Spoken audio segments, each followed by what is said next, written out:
Gosh, I hope this command is going to be good. I hope people will like it. I hope I'm making it into the right bracket. I hope no one realizes I'm secretly being controlled by this fiddlefit behind me. But mostly I hope that people don't mind how long this joke is going to go on for. It is the entire video. I hope you enjoy.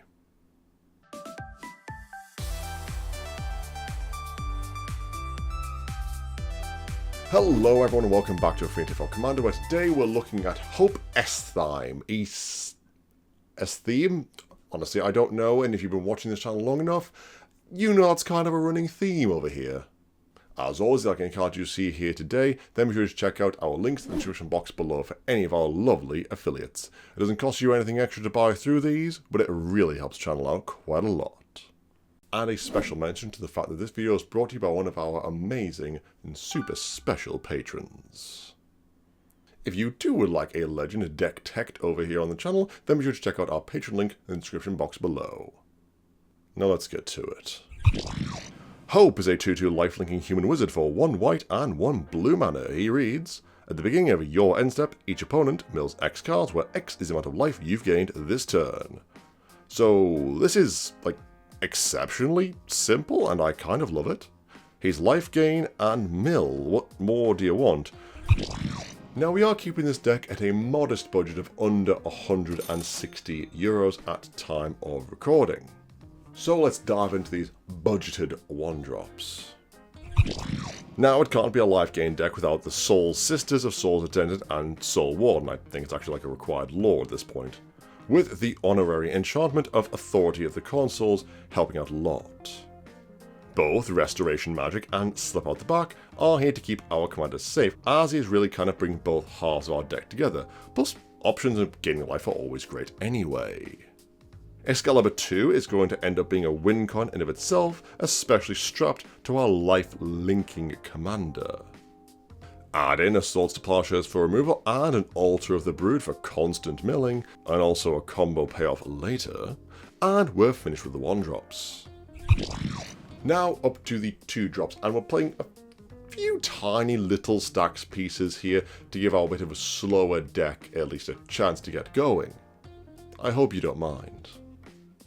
Blind Obedience ensures all our opponents' creatures and artifacts come into play tapped, which is really quite a big deal, especially stopping any artifact decks storming off with their faster mana. Suture Priest to both gain life and ruin any token player's day completely, and God-Forged Thopterix makes getting rid of any of our legendary permanents all our more difficult with Ward 2, and has lifelink itself to hopefully get in for a bit of cheeky life swings. More life gain in IROC Champion, whose protection from black and red comes in handy a lot more than you might think. Honor the Fallen for Graveyard Hate, that can be a huge chunk of life, especially after milling our opponents for quite a bit.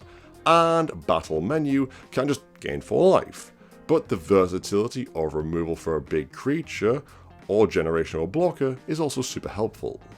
Now to some actual mill. Now Mindcrank is a frankly horrific card that works wonderfully with our Suture Priest, and it's life loss from any source, not just us.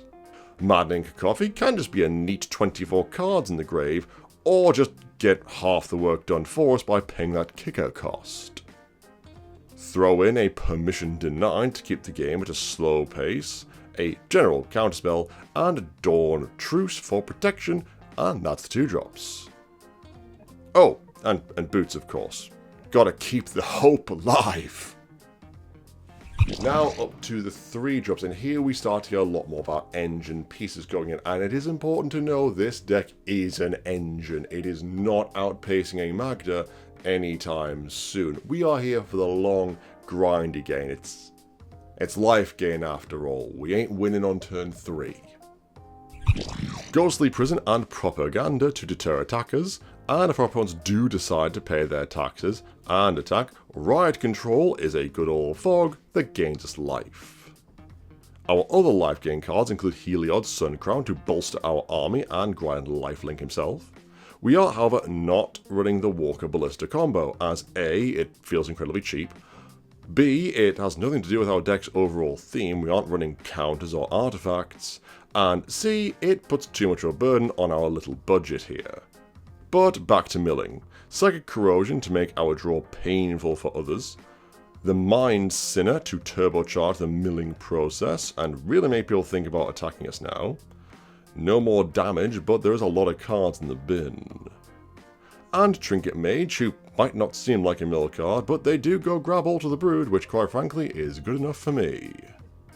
Finishing off this hopeful package is Bruvak the Grandiloquent to speed the game up in our favour, Go-Go to copy our choice abilities like the one from our commander, and technically Windfall is mill. It does remove cards from our opponent's libraries in a sense by making them draw them, but it's mainly here because we are essentially dropping a lot of spells that don't technically impact the board.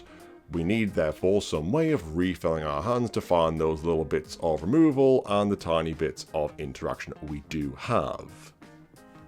Will, Scion of Peace, is amazing ramp in our deck, the Gaffer for card draw with our life gain, and then 2 cards that might make you think this is Voltron.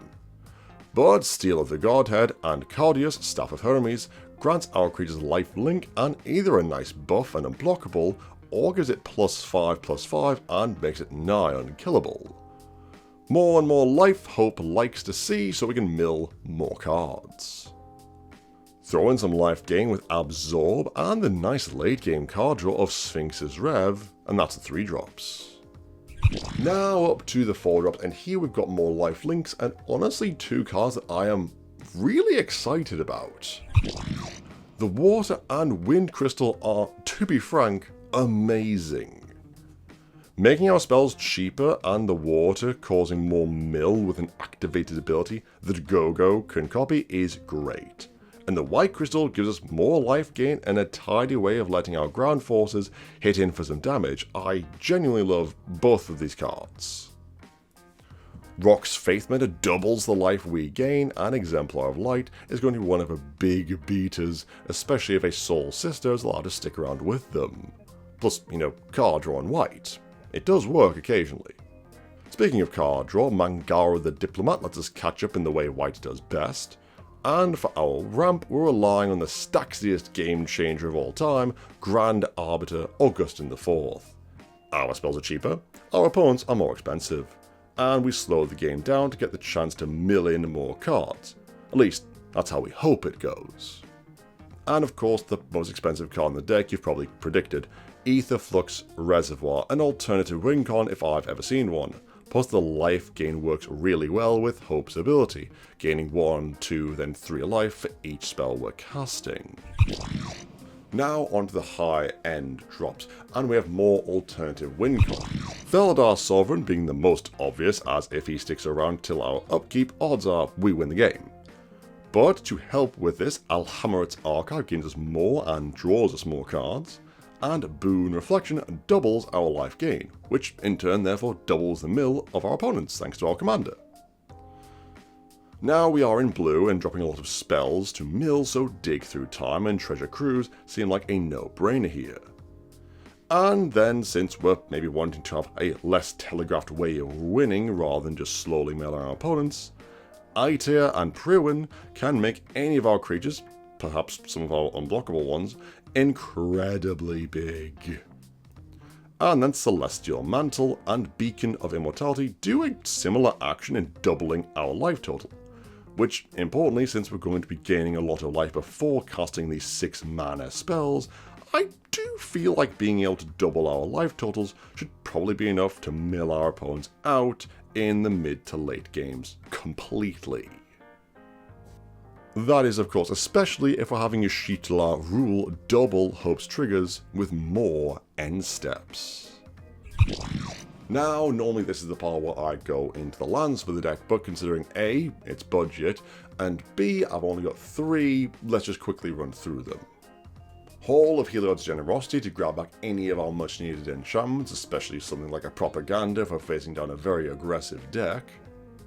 Jidor, Aristocratic Capital for its adventure side to be able to mill everyone halfway down. And of course, the card that takes up a good solid permanent spot in my heart, Rogue's Passage, to help get any of our lifelinkers in for that cheeky damage we need to, live through a few more rounds of attackers and trigger Hope's ability some more. Now I did say earlier that we aren't running the Walking Ballista Heliod combo due to the fact that it's not very thematic. Thankfully, however, I have a combo that is a bit more thematic, and each piece is good regardless of when we draw them. Meet Felidar Guardian, an unassuming little kitty, and has a flicker something on ETB.